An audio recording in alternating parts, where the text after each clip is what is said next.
John Lewis, Angela Butler, and Diane Nash led students to Nashville's first sit-in. The students were dressed like they were on the way to church. We went into the local stores. These stores were known all across the South, and for the most part, all across the country. We took our seats in a very orderly, peaceful fashion. We stayed there at the lunch counter studying and preparing our homework because we were denied service. The manager ordered that the lunch counters be closed, that the restaurants be closed. We just sit there, and we continue to sit all day long. The first day, nothing in terms of violence or any disorder, nothing happened. The sit-ins continued without incident for almost 2 weeks. Then, on February 27th, a warning. Gangs of toughs were gathering downtown. The students sat in as planned. The police did nothing to protect them.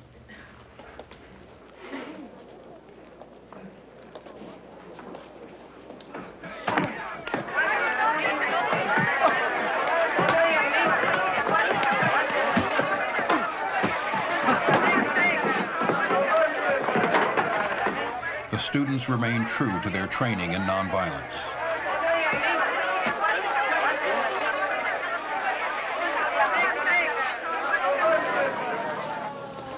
When the police vans arrived, more than 80 demonstrators were arrested and charged with disorderly conduct. The local black community began to unite behind the students. Black merchants supplied food to those in jail. Homeowners put up property for bail money. The court found the students guilty of disorderly conduct. John Lewis refused to pay the $50 fine. He chose 33 days in the city workhouse instead.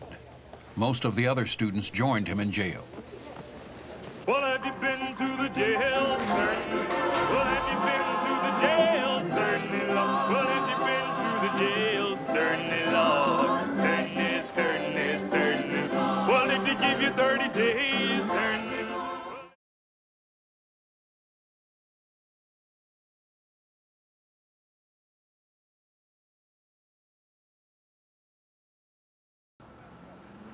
In 1961, blacks were still forced to ride in the back of the bus and were shut out of the white-only waiting rooms.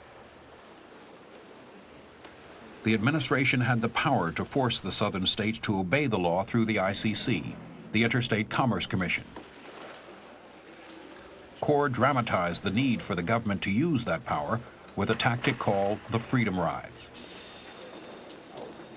The riders encountered only minor resistance as they traveled through the Upper South. On Mother's Day, May 14th, 2 buses left Atlanta for Birmingham.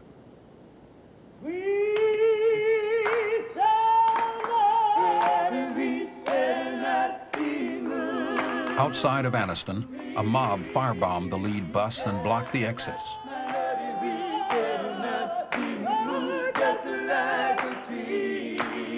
That's a panic, a bag of water. 12 riders were hospitalized. The bus was destroyed.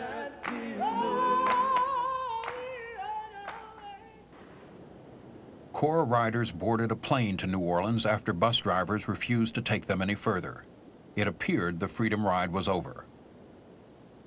But the SNCC students from Nashville decided the ride must continue.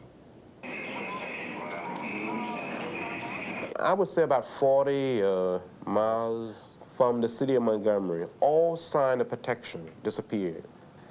And when we arrived at the bus station, it was just like eerie, just a strange feeling. It was so quiet, so peaceful, nothing. And then all of a sudden, just like, whoosh, magic. White people, sticks and bricks. We heard the news about Jim Swerve, about John Lewis. It's amazing that they're still living. They could have been killed.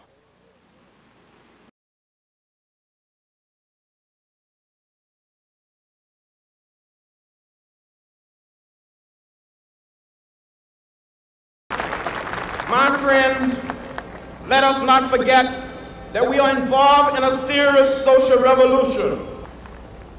Where is a political party that will make it unnecessary to march on Washington? We are tired. We are tired of being beaten by policemen. We are tired of seeing our people locked up in jail over and over again. And then you holler, be patient. How long can we be patient? We want our freedom, and we want it now.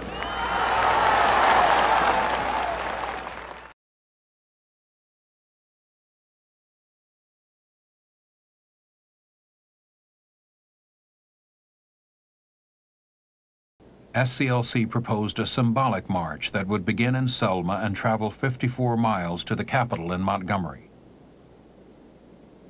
600 people gathered at Brown Chapel AME Church on Sunday, March 7th.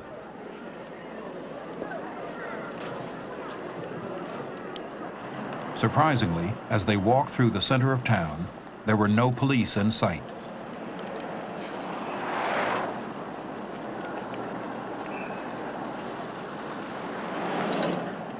The route out of Selma crossed over the Edmund Pettus Bridge.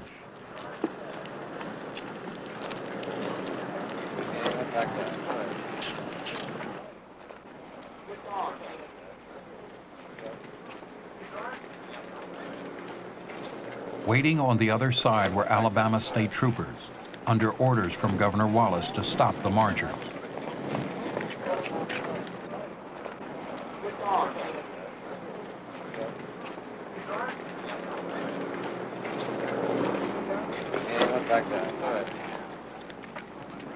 Clark's posse was on the sidelines.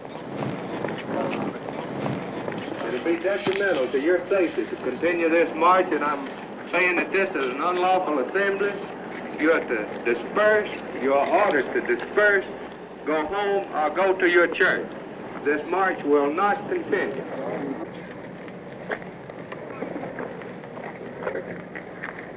Is that clear to you? I've got nothing further to say to you.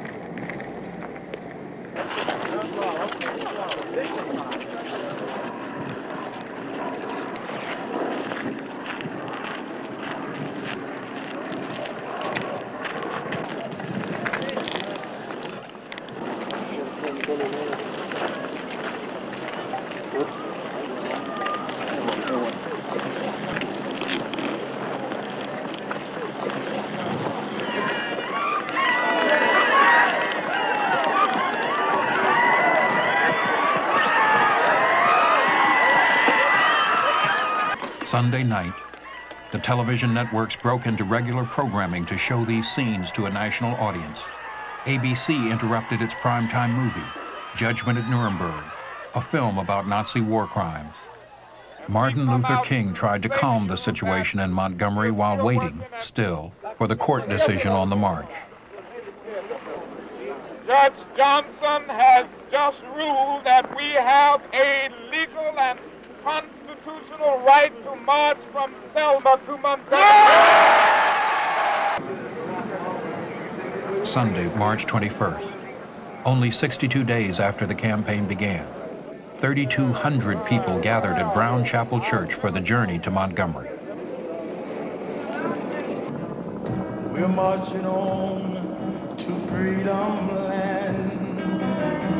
We're marching on to freedom land. 'Cause our strength from day to day as we walk the narrow way, we're going forward. We're marching on to freedom land. 54 miles and 5 days marching. They were now 25,000 strong. As we travel the narrow way, To me, there was never a march like this one before. There hadn't been one since. It was a sense of community moving there. And as you walk, you saw people coming, waving, bringing you food or bringing you something to drink. You saw the power of the most powerful country on the face of the earth